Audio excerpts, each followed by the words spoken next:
Hello students, today we are going to learn about tonicity.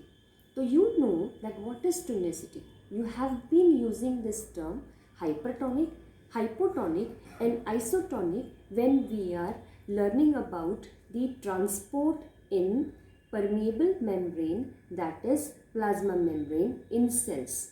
So when we talk about hyper, hypo and isotonic solution, we have to use these terms in comparable manner. For example, we cannot use these terms in isolation of each other. We have to use these three terms in comparison to each other. Let me explain you with the help of an experiment. Now suppose I am taking two glasses A and B, and see I have poured equal amount of water in it, right? Now I am taking, let us suppose that 1 teaspoon is 5 milligram. So I am putting 1 teaspoon in A, this is salt, and 1 teaspoon of salt in B, and I am mixing it thoroughly. So because there is 5 grams of salt in A and 5 grams of salt in B, so what is the concentration? Concentration is that both of them are isotonic to each other. They have same amount of solute and same amount of solvent. So the solutions are isotonic to each other. But if suppose I add 1 teaspoon more in A, okay, so it has more solute in it, right? So then I will say this solution is hypertonic to this solution. So this solution becomes hypotonic to as compared to A, okay? So what is hypo? Hypo means that the concentration of solute is less and solvent is more. In A we will call it hypertonic to B because the concentration of solute is more than the solvent. Now we can even make this as hypertonic to this. How we will do it? We will add more solute. Suppose I add 2 teaspoon here. So now it has 2 teaspoons of salt and this one has 3 teaspoons of salt. So solute becomes more in B.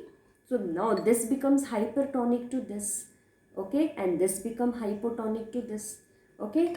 How do we use this in living cells? In living cells, when the condition inside the cells are, then the condition is inside is hypertonic and outside the cell it is hypotonic. Simply with the help of osmosis, water moves inside the cell. Okay, I will show you the example. See here. Can you see this raisins? The raisins were like this. Now when I kept these raisins in water, can you see my raisins have swollen? Why? Because the condition inside the raisins were hypertonic. Water was less.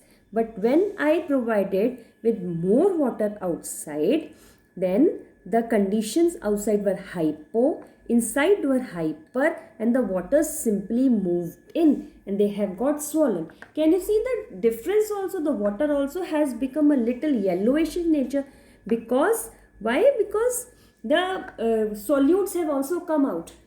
Okay.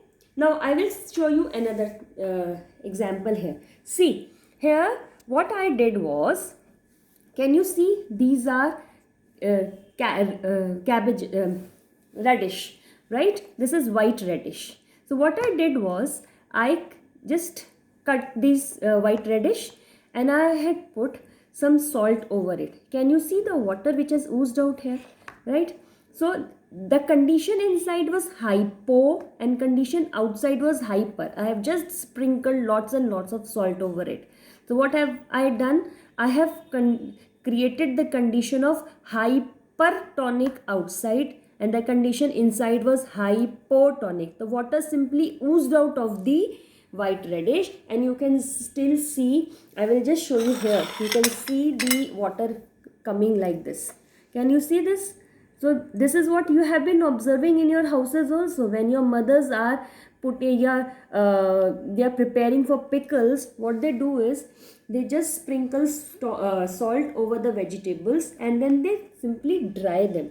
So water comes out them like this, and then they just shrink and shrivel up, and when they keep them in the sun, all the water which has oozed out has just evaporates, and this helps in preventing the growth of microorganisms. Right, you must have seen your vegetable vendor putting water on the vegetables so that the water goes inside, but just because he is creating the hypotonic condition outside, and the vegetables again becomes you fresh. Right, you must have seen your mother soaking rice and dal in water, right, and they just grow in size. This is again hypotonic condition outside and hypertonic condition inside. So you can well understand this. I have done the experiment with salt. You can do the experiment with sugar, with any other solute you have in your house. So now I hope that you have understood that concept of hyper, hypo and iso. Now again, I just want to add what happens in isotonic condition. Suppose the condition inside the cell is iso and outside is also iso. Movement will be there. The water molecules will be moving from inside to outside and outside to inside, and the solutes will also move, but the net movement will be zero. Okay, the movement is seen, but the net movement, if we say it's zero, because the number of solutes and the solvents going to and fro are same. So I hope children, you must have understood the concept of tonicity. Thank you.